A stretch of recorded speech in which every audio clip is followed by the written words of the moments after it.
Hello, everybody, and welcome back to bonus episode 2 of the Multiverse machine.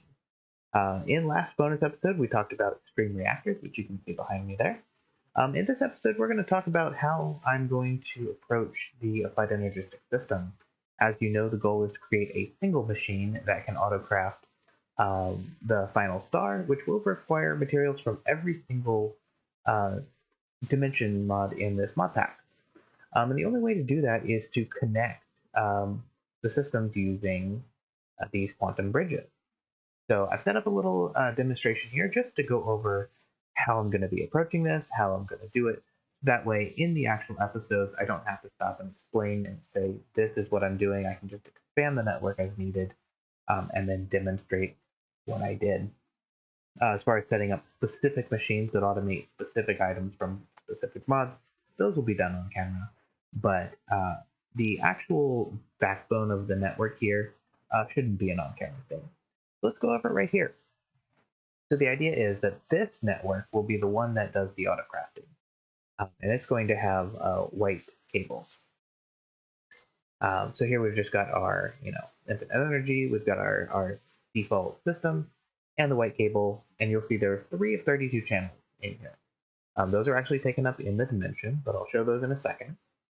This network right here is an entirely separate network. This is going to be the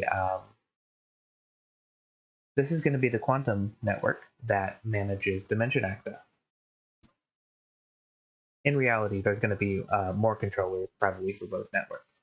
But here's the idea: is that P2P tunnels or point-to-point tunnels can take things like ME channels, or they can also take redstone signals, items, fluids, FE, which will be useful for transporting big reactor energy around, and also light.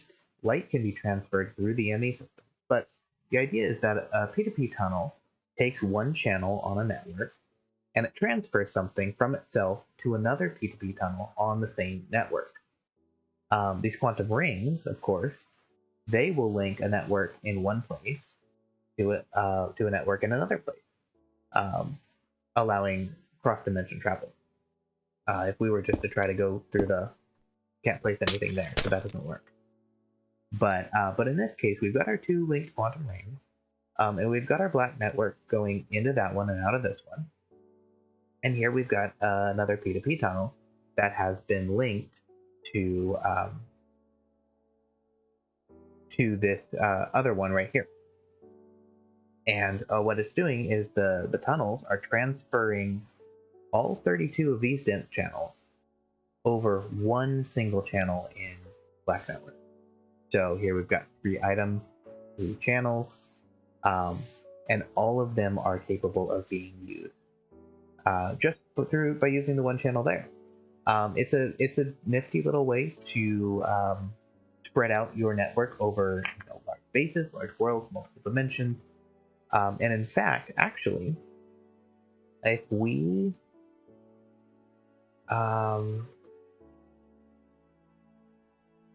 here, we'll just branch it off this one. Now, this trick can actually work because this is still the same network, and the quantum links count as the same network. We could build another quantum link to another dimension, and this idea would still work. But here we're going to put another P2P tunnel, get a memory card. We're going to save this one. Oh, what? Everything. So there we go, copy. And then we're going to paste it here just to, yeah, so that saves 3 channels. And we're also going to place it there. So P2P channels are one-to-many.